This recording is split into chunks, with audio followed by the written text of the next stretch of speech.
How many more years you think Bron got? You know what? It changes, man. I don't know.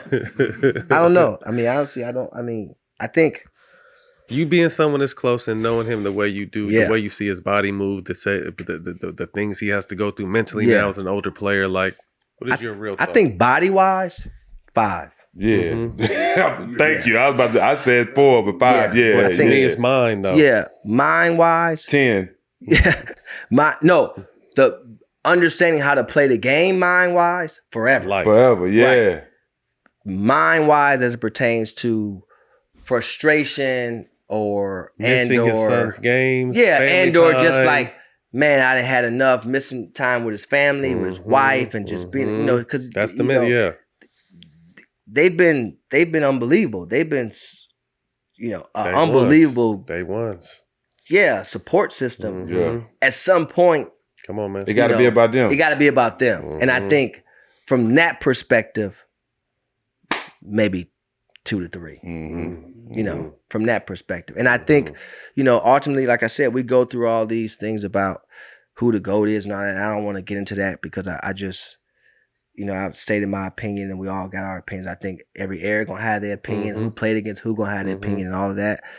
But I think that just appreciating the guys, appreciating LeBron, appreciating Kevin Durant, appreciating Steph Curry, like appreciating these guys because, for me, seeing a guy like Steph at Ford Field in the NCAA tournament to being there, I had Johnny Flynn in that draft when they came out. He went before. And seeing, everything that he's been able to do, just understanding how Kevin he just loves the game. He is just a pure basketball player, right? And we see what that gets you. I don't even know when he's going to stop playing. He may be 55 years old. He just loves to hoop. But just the appreciation, because I think when you're in the eye of the tornado, you tend to not really understand what's going on around you so much. And so I've seen I've been a part of what? I mean, what year you came in the leagues? 2000. And you was? 02.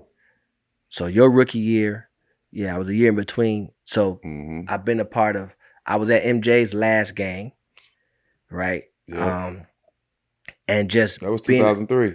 Yeah. Yeah, I won the championship. Yeah. That was 2003. Being All-Star was in Atlanta that year. And I think their last game was against the Sixers that year. But just being a part of seeing, all those different generations of ball players, I have Kobe gave me the last jersey he wore in Cleveland.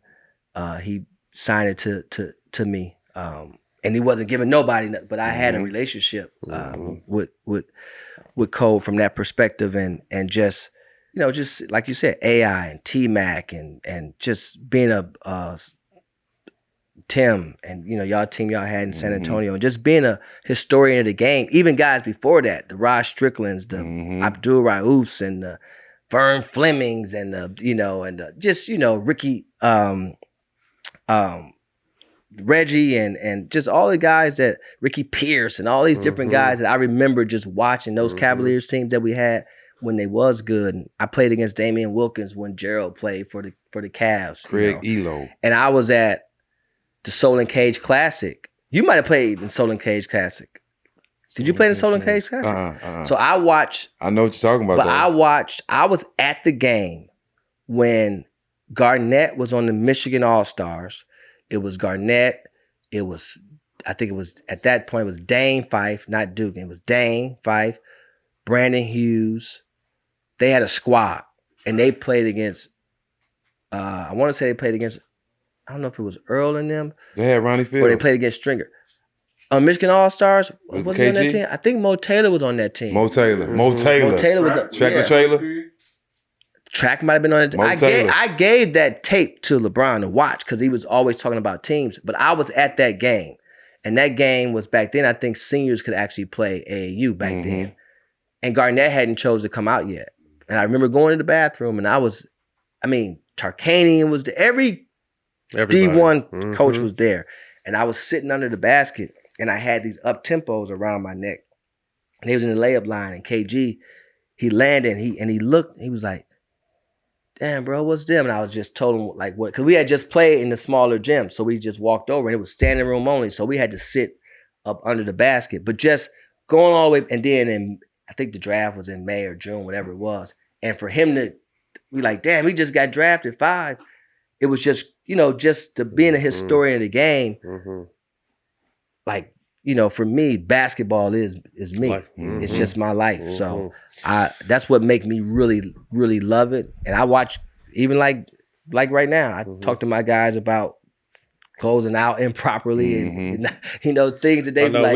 We sat. Yeah, me and you sat and talked coaches game. and real strategists at that game. It was really back and forth. I loved it.